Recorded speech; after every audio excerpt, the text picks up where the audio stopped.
25-26 NBA league year. A new league year begins on Monday. Aren't you excited? Talking about it all with us is from Fort Myers. I shouldn't say Fort Myers. It's Naples, right? Our front office insider, Bobby Marks. Fort Myers is the airport that I landed in at 9:30 on Friday morning after taking a quasi red eye through Charlotte. One of those beauties. Nothing more fun than a quasi red eye at the end of the first week of free agency. Nothing more fun than waking up and realizing you get that notification on your phone. There's a chance you're going to miss your connector. Here's your, because we landed and I had gate was closing in 10 minutes when we landed. So that was a little bit of a. And you made it? I made it. God bless America. Joining us from Salt Lake City, where he's there for the Salt Lake Summer League, one of his favorite weeks of the year, is Ben McMahon. Howdy, partners. A little windy. You look refreshed. A little chipper. Strong wee. I like that one. I also enjoyed the Bobby Marks quasi-sleep/travel update. I mean, I feel like we're off to a strong start here. Bobby and I were. I got a quasi. So 4th of July is usually one of my favorite days of the year because I like to blow up fireworks. I go to a party, and me and two dads, we get all the fireworks out and we just blow them up, right? And I had to still have all your fingers. Tim, I had to tap out last night because of a lack of. I would not have been. I would have hurt myself because of a lack of sleep. I needed to leave the party and go home because I was so tired from free agency. I'm not gonna lie. I heard there was a big fireworks thing here in Salt Lake City. I'm staying right on the other side of the arena, and there's like this new place to hang out. Like they've done a lot of stuff with downtown here, and they had a big fireworks display. And I thought I had dinner, came back, called the wife, and thought I might head back out. I heard the fireworks. I didn't see any of them. I have gotten some sleep, and I'm very appreciative of it. I'll just leave it at that. Okay. So we have Monday dawning, and we don't know yet where LeBron James is playing. And I think that even in a career filled with league-changing free agent decisions, where the balance of power has shifted, the championship has shifted with where LeBron goes 3 different times. I think we have truly a unique moment in NBA history, Bobby, because LeBron remains a difference-making player. The difference that he's able to make is not as great as it was. He took 3 different teams to the finals 9 times over the course of a 10-year span, changing teams 3 times in there. I mean, he's not able to wield that as much influence as he used to. But the idea of a player being willing to not worry about money, and because so many teams who are interested in him really can't improve their team significantly, that he could be this kind of difference maker. It's truly a unique, I don't think we've ever really seen it. And then the fact that he has declared that his agent, Rich Paul, has declared that this decision will be based on happiness, which is impossible to quantify. LeBron could say pretty much anything and say, yes, that's because that's what I want to make me happy. Some of them we could guess and are reasonable. Some of them we may not even be able to possibly forecast. And so while I know this has been something that's been going on for now 15, 16 years, I still think that LeBron has done it again. He has once again got the league on the edge of their seats. And what he decides, whether it's in 24 hours or 96 or whenever, is going to determine a lot about the next upcoming NBA season in a way that we've never seen before. And I don't know how else to say it. I just think that's what I see. Well, what's crazy too is that we don't see, and especially nowadays in this collect, we don't see high-level free agents switch teams, right? Like I was talking with Tim about it. I went on a little bit of a research study this afternoon based on our friend Kyle Kuzma's comments about the CBA, and I said, let me dive into see if he can justify it. And I went through every roster and I looked at who's returning, we only have there's 415 players under contract. There's only been 25 that have switched teams in free agency. Like that is, Yeah. like when you look at that, They switch via trade now. yeah, it's trades or they're extending or they're staying home, and to be in a position where, as we've talked about, the playing field is flattened, right? It's like financially, like when Rich did his podcast with Max Kellerman and he put that big the graphic up with which I loved, like for a guy who loves whiteboards. It was great. I was like, that is, it was great. Yeah, I mean, your life is whiteboards. But to have an agent doing this for the world to see was just. But he was not doing it as an agent; he was doing it as a podcaster because he knows there's not 10 teams for LeBron, but he's got to fill the podcast. Hold on. We can relate to that.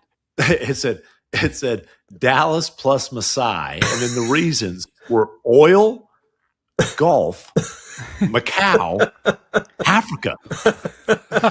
Cooper Flag didn't come up in the conversation. Kyrie Irving didn't come up in the conversation. Well, he it was like he was like pitching a show to Taylor Sheridan to write. I've told you, I want this to be a reality show. Like LeBron could totally do the tour 29 I've suggested, and at the end of each visit, you have advanced to the next round, or you're done. Listen, this is, what do you think the Bontemps MVP poll was? It's podcast content. Like, what do you think we're talking about here? And hey, Rich Paul's going to milk this thing. He's going to get a few podcasts out of this now. Well, right. Well, I think the announcement, if it's going to come on a podcast, has to be on LeBron's pod. Like, think about it. He first announced his decision on television, right? Then he announced his decision on the written word with the letter, Sports Illustrated. It was, the internet, basically. Yeah. Then he used old-fashioned press release. Why not a podcast in 26? Why not? I would assume JJ Redick mind the game. Maybe JJ Redick will come back and do one last podcast appearance for him. Oh my God, that would be amazing. So anyway, you referenced Kyle Kuzma's X post. It was a very long X post, but I think the most important thing that he said was this paragraph. He was talking about his feelings watching NBA free agency operate over the first 2-3 days. Teams are no longer making purely basketball decisions. They're making fear-based apron decisions. That means good players get squeezed, homegrown cores get broken up, fan-favorite teams lose their identity, and the overall product loses some of the nostalgia and continuity that made people fall in love with the NBA in the first place. And he goes on and on, basically saying that, the next CBA, we better do a better job, is basically what he was saying. And even though I think that this realization was actually 2 years old, better late than never, Bobby, than what Kuz was saying there. Yeah, I mean, listen, when the CBA came in, the reality is that the commissioner put rules into curb spending and retain players, like retention. Like free agency is like we were done with free agency by like July 2nd, July 3rd. There's 50, I think I looked at it, there's 59 players that finished on a roster that are still free agents. And the reality is that some of those are going to get squeezed out because you get 35 guys who get drafted or 40 players, they just fill the role. But I think the one thing is that, and I looked at this also, there's been $10 billion in contracts given out in the last 3 years in extensions. Like the ability to extend and stay with your own team was a priority for the league. And it's not just super max or max guys. There's been 64 veterans and 34 rookies that have extended in the last 3 years. It's almost 100 players, and that's why the money is squeezed out. Yeah, there's the apron rules have certainly curbed it as far as basically hard cap teams, as far as how much they can spend. I mean, I don't know about breaking up teams like Oklahoma City, went through and they traded 2 rotational Well, he's players. Talking about breaking up the Celtics. I mean, that's what his reference was. But again, the Celtics decision wasn't based on saving money now because they didn't save money now. That's how we know that. That's the problem, is I try to tell people that the Celtics decision was based on the fact that they didn't think, in part, that Jaylen Brown was a $57 million player? And the retort is, well, is Paul George? No, he's not. So no, but they got enough of a draft pick compensation, and Paul George doesn't come in with the tug of war situation that was going on. Like the Celtics decided they wanted to move on from Jaylen Brown, and they took what they can get for him. And you can blast it, and I would probably I'll agree with you, but it wasn't like let's save money now, because they didn't save money now. Correct. That's correct.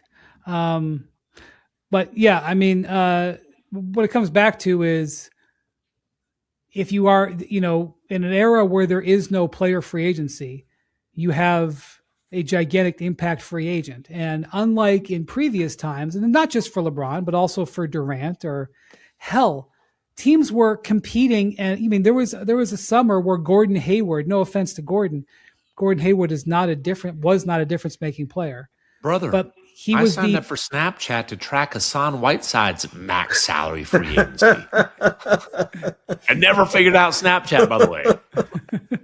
Exactly. Like people were waiting with bated breath. I mean, Gordon Hayward put out a letter or an essay on the Players Tribune to announce his decision. And they acted like the scoop that he was going to Boston. Oh, he hadn't made his decision yet because it was going through the editing process. Right. So I'm just saying that that doesn't happen anymore. And the fact that there is somebody in this moment where the team didn't have to clear cap space. And that's I guess the one thing I'm watching Bobby clarified he wasn't talking about the city of Memphis. He was talking about the hotel. So the one thing I will say is that I'm really not going to spend a lot of time analyzing the fit with the roster. LeBron can fit on any team. Even now, he can still play multiple positions. He showed last year he can play. I do think that he would be preferred to be on the ball. I don't think he probably enjoyed, standing in the corner waiting for a spot up three, but he can do it. Yeah, but if it's about basketball happiness, I think that includes touching the ball on most, if not every possession. Yeah, but I'm just going to tell you, I'm not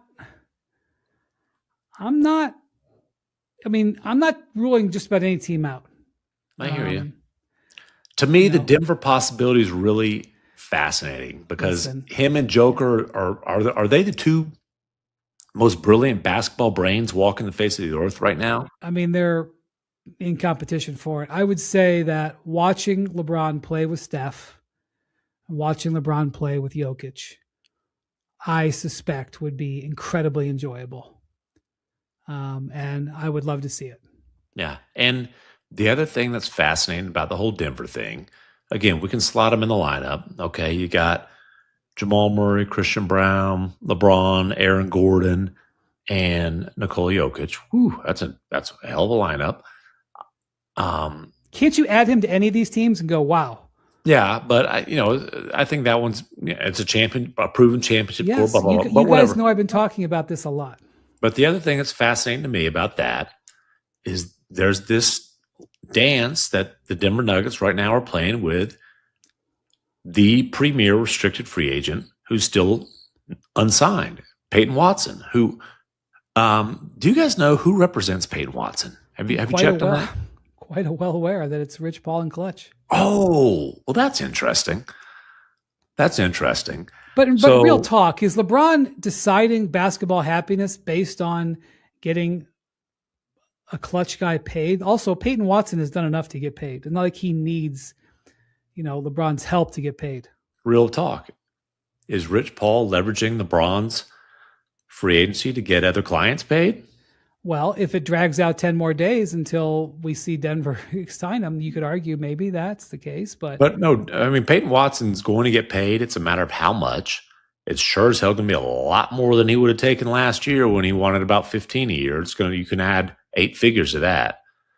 The Clippers, there's a three-way dance right now going on between Denver, Rich Paul, and the Clippers. That's the dance there. And then there's Benedict Mathurin is kind of like, Well, also the Nets have space, right, Bobby? I mean, They the do. Nets.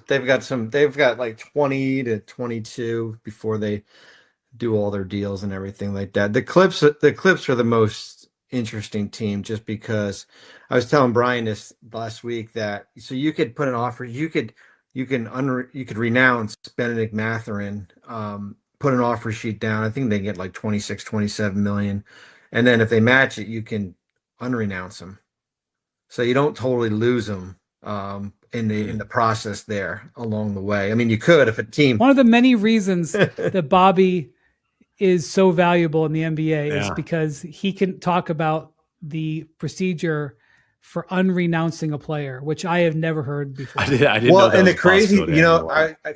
I feel like we possibly could see one or two because you can start putting offer sheets down as soon as July 1st, but really it's not worth it because then you're basically just stalling time.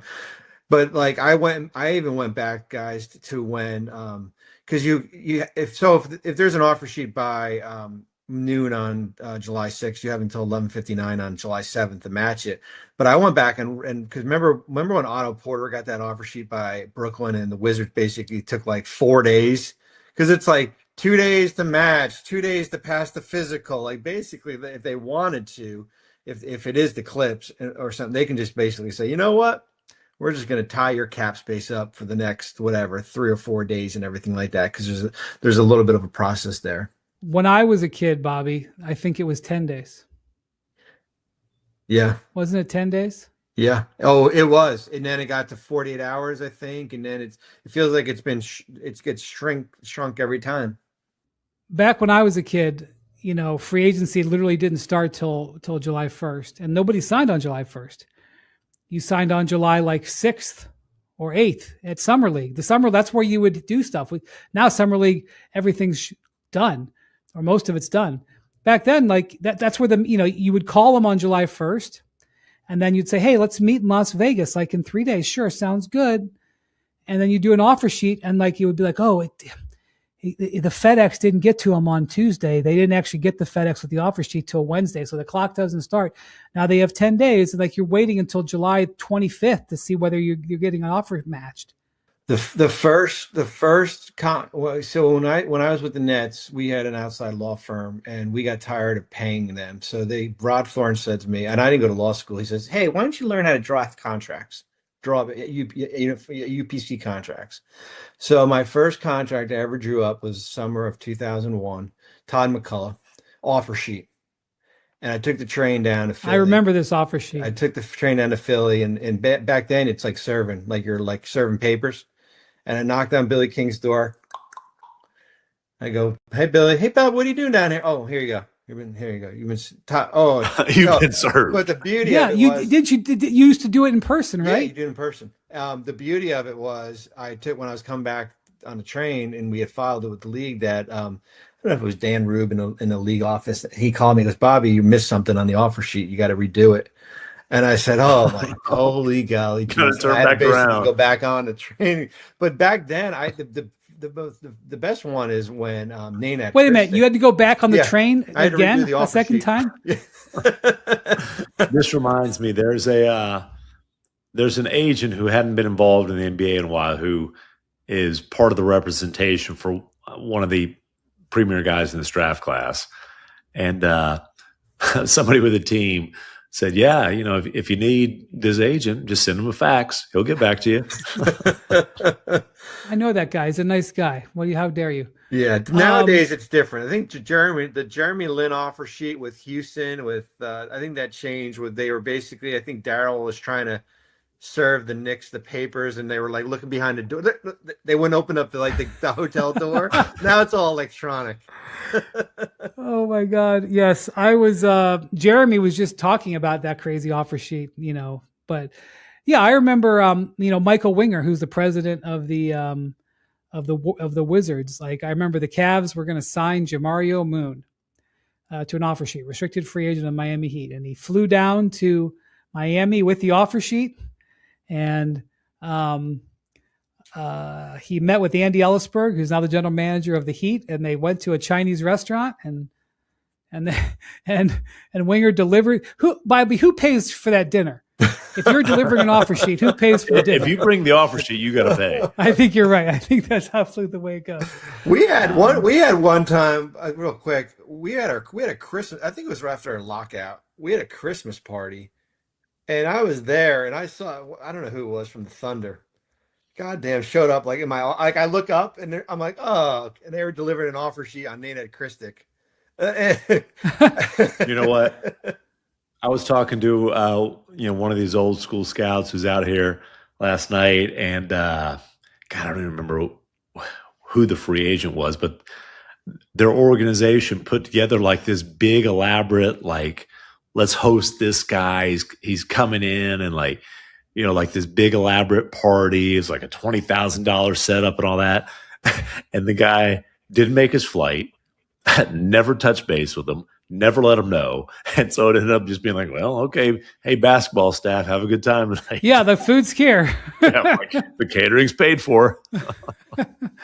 Oh my God, there's a million of those types of stories. Anyway, all of this to say is, so you think the two outstanding restricted free agents out there, Bobby, are Jalen Duren and Peyton Watson and Benedict Mathurin. Oh, Mathurin, yes, that's right. Quentin Post on a lower end. I mean, he had a decent year in Golden State, but it's funny. We got the list when there was like 18 guys on the restricted list, and a lot of those guys are like overseas. Like you just tender them the qualifying offer just to keep their rights and everything. Yeah, so that could happen. We could see an offer sheet or two starting on Monday, but I'm not sure we're going to hear about LeBron Monday. The Nuggets are at least bluffing, if not serious, about saying we don't have to shed cap, we don't have to shed salary to keep Peyton Watson. Like the belief was they were going to have to trade either Christian Brown, which I don't think there's any market for him, or Cam Johnson, which like that wouldn't be hard to do. He's on expiring, he can knock down shots, and he's a human trade exception. But the Nuggets are at least putting out there like, no, we're fine paying a bunch of tax, which would be very un-Nugget-like. Do you believe that? Well, I got a feeling it's a bluff, but whatever. But part of the whole LeBron to Denver thing, obviously, Joker is reason number 1, 2, 3, 4, 5, 6, 7.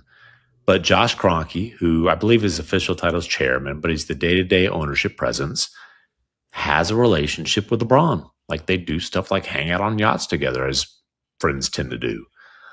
I've never actually done that, but with you. Yeah, well, if you did, you'd probably wipe out and have a rib contusion. Oh, that is true. It was actually cracked rib cartilage. Sorry. Contusion made it sound like I was making a big deal about a bruise. Can you crack cartilage? Anyway. You can. I learned that. And another tie is Jared Dudley is on the front of the Nuggets bench as an assistant coach. He's a guy who's got a good relationship with LeBron, was a vet on that Lakers championship team. So there's some ties there.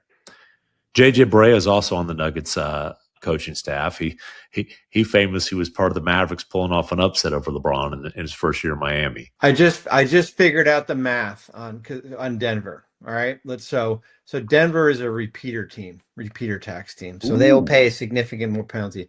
I just factored in if they waived Valanciunas and signed Peyton Watson for like a $26 million contract, their tax penalty will be $177 million.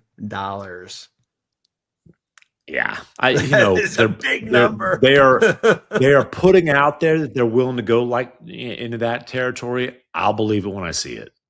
They ain't in Missouri, but Josh Kroenke is a Missouri alum, and I'm in the show me state on that. Well, Jokic hasn't extended yet, and LeBron hasn't made up his mind. So I think it's probably a good idea to not make major money cut moves, right? Like that doesn't take next level strategy, does it? But I think you talked about Minnesota. I would love to see LeBron play with Ant Edwards too, Ant, Steph, or Jokic. I think all three of those are fascinating. And I think if you're LeBron, whiteboard or no, you probably are having those conversations. I just don't know if they're serious conversations. Only LeBron knows. The other thing, Bobby, is How's the golf in Minnesota in the winter? The golf in Minnesota in the winter exists inside, but it's great in the summer. It's great in the summer. I forgot I was going to ask Bob. Oh, Bobby, if is there any clarity? Do you think? Because I've talked to teams and they don't have clarity that I know. Does playing for less mean the mid-level, the taxpayer mid-level, or the minimum? Well, for some of these teams, it's only the minimum, 3.8. Okay, so that's true. So, but Rich draws out 10 teams there. 3.9. Rich certainly knows that some of those teams can only have the minimum, right? Philly, the minimum. Minnesota, minimum. Golden State's kind of in between. They'll figure that out, whatever. Denver's the minimum. We can go down the list. Hey, Dallas has the mid-level, and if you invest your mid-level exception into the casinos in Macau, who knows what you can make. If you buy some oil futures. Exactly. Yeah. But going back to the Rich with LeBron, what I found the most interesting was the Knicks comment he mentioned. Well, there's no cost in making that comment. Right. I assume what you're saying is if the Knicks, Rich said if the Knicks hadn't won, he definitely would have gone to New York. Yeah. By the way, the Knicks did win. So was Jalen Brunson the last free agent who changed teams and shifted the balance of power in the league? Yeah. Fred did, and he went to Houston. I said shifted the balance of power. I'm looking at Tobias Harris in Detroit. I know. I'm just mentioning names. None of these meet the criteria. Jalen Brunson, who everybody called an overpay at 104 over 4 years. I thought it was an overpay. Quite clearly. I was quite clearly wrong. Well, Bontemps thought the Sixers were the favorites in the East. I thought the Sixers were the favorites in that series. It was close. Anyway, all right. So the league is going to look a lot different when LeBron makes up his mind. I just don't know when he is. And I honestly, we're obviously paid to give inside information. And I have to just be responsible here. Trust me, I'm having the conversations. A lot of people are saying what they think is going to happen. And I can tell you what people think is going to happen all night. But I'd rather tell you what's going to happen. And I'm just not in position to do that. I wish I was. Bobby, LeBron is the fill-in-the-blank best player in the league. I don't know. I don't want to give an answer because we'll probably get in trouble. I think he's a top 25 type of player. Oh yeah. Oh, definitely. I thought he was the best free agent. I thought he was the best free agent available, right? I think you can make an argument. Certainly unrestricted. And, look, if he goes to Cleveland, okay, I agree that there'll be some challenges with, figuring out who's going to have the ball when, because I never ever thought about LeBron playing with James Harden. It's just not Right. something I ever envisioned. Although Harden's much more of a table setter now than a dominant scorer. True, and I have they would figure it out. What you think? You don't think James Harden and LeBron James can figure out how to play together? Absolutely, I think they could. And Donovan Mitchell wants to win.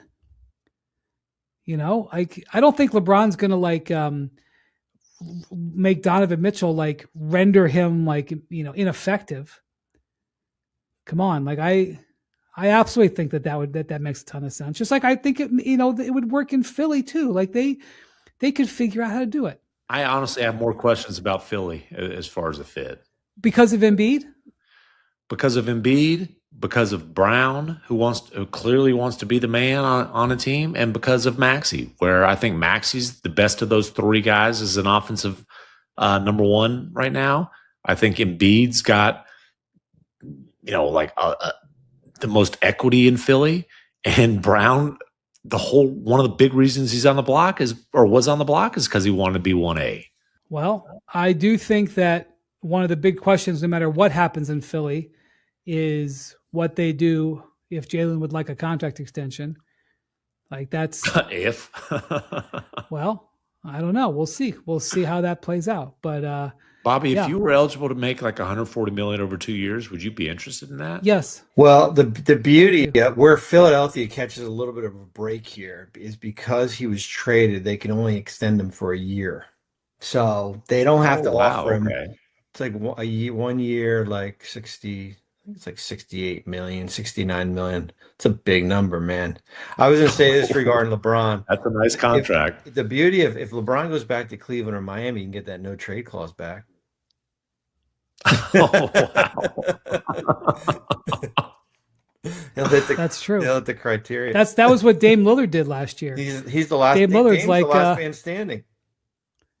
with the no trade clause because LeBron's expired. Yeah. Yeah. Wouldn't be a bad idea. All right. Well, to be continued with LeBron. All right, McMahon, you are watching Summer League. So Yeah. a couple of days in, what have you learned? So I got to see Cam Boozer's summer debut and Darren Peterson's summer debut. Cam Boozer, the first play, his first official play in a Grizzlies uniform, he dunked on Mara, the 7'3" Thunder lottery pick. And then Peterson's first official play in a Jazz uniform, he went pick and roll and attacked Asa Newell off a switch and had a little crafty layup. And look, both those, they'll play Monday night. So looking forward to that. Both those guys were as advertised in the first game. You know, seeing Boozer up close, like this guy, like the legs look like tree trunks. Like he measured at 6'8.25", but his legs are like, I mean, they're massive. Like he's got these just absolute oak trees for legs, strong as hell, and has guard skills at 6'8" and change and 253. His vision is incredible. Like he had 4 assists, but like that does not even come close to explaining how great of a passing performance he had.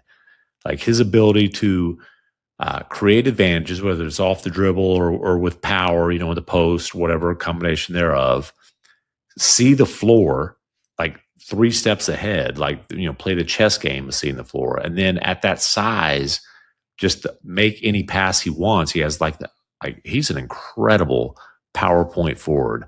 Fun to watch. And then Peterson, he committed 8 turnovers. He's playing a lot of point guard.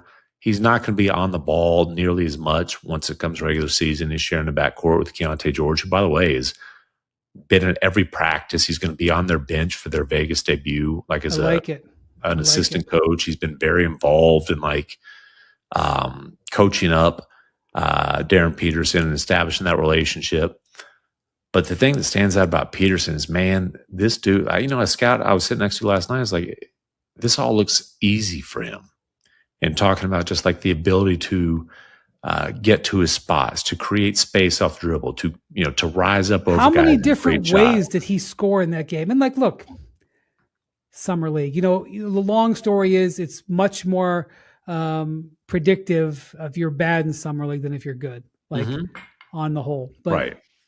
He scored in transition. He scored off the dribble. He scored out of pick and roll. He scored step back threes. Yes. He hit a 3 in overtime where it's coming off a screen, going left, just stop and pop. Mid-range pull-ups. I had another scout tell me, and I think this is an aggressive statement, but it was said to me, he'll be a top 10 player in the league within 2 years. That's aggressive, but there's a pretty strong consensus that this guy has like the ceiling of leading the league in scoring, like that type of potential. I think the Jazz are potentially one of the more fascinating teams going into the season. I totally get the decision on Walker Kessler. Yeah. The pick package was enough. It was robust.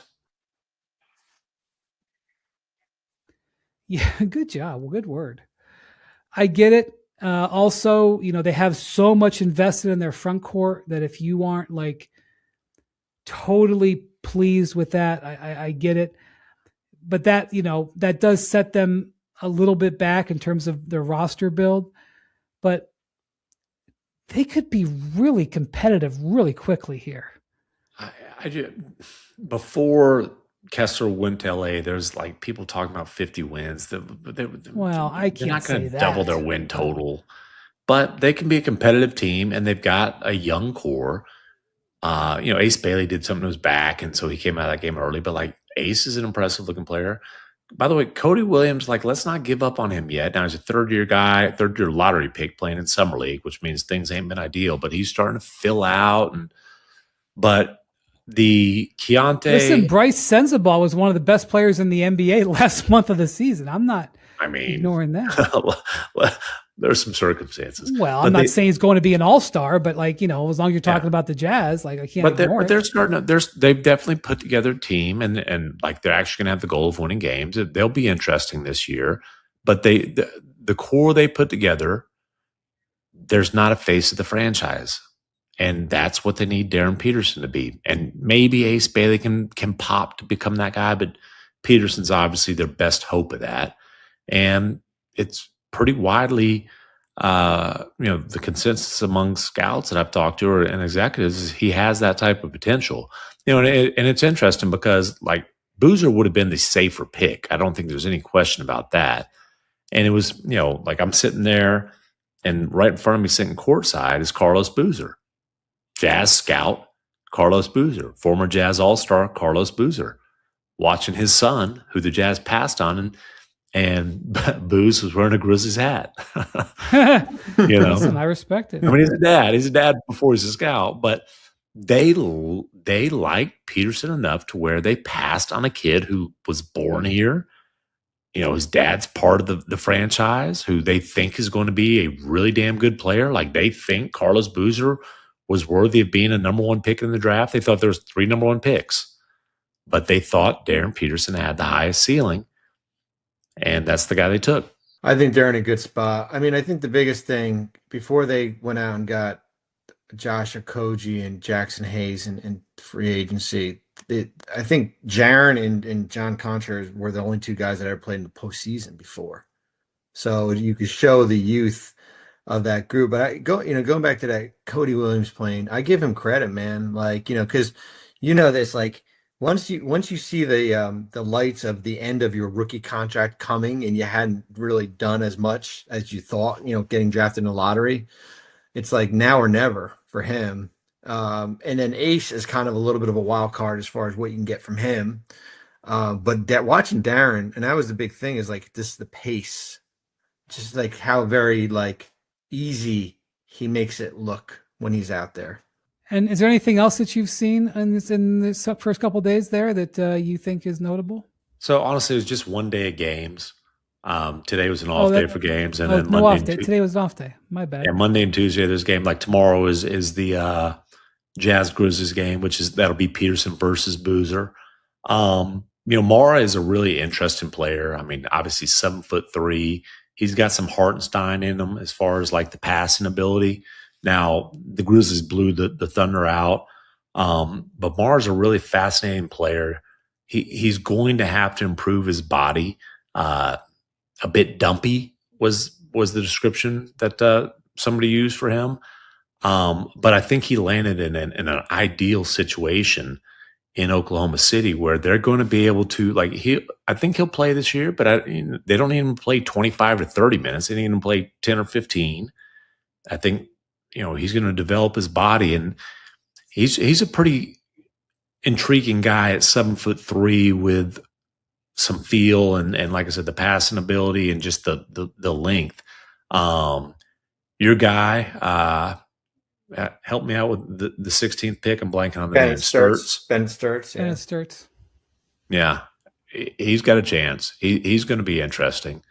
And then Kingston Flemings his shot is a funky shot. Yeah. It goes in. That's right. Yeah, but it's a funky looking shot. I think the thing for Flemings that's going to determine how good he is in the NBA is he's got to figure out how to be able to finish against NBA size. He's not the biggest guy in the world, height or in terms of just like stoutness. So he's going to have to figure out how to be able to finish at the rim. But if that pops, he's got a chance to be awfully good. He's a hell of a passer. He's a competitor. The shot's funky, but it goes in. So, I mean, there's only 4 teams here, but there's 4 of the top 12 and 5 of the top 16 picks. So it's a fun little summer league. And I mentioned Cody Williams. He came in the league as a string bean, and he's really worked hard on his physique. He had a couple of dunks. And again, you don't want to overreact to a third-year lottery pick playing in summer league. I get it. Right. But he had a couple of dunks where it's just like, okay, that's what they saw to make them decide that he was worth, I think, the 9th overall pick in a draft. By the way, there's been some summer league games out in San Francisco where there's, I think, is it 4 teams playing there?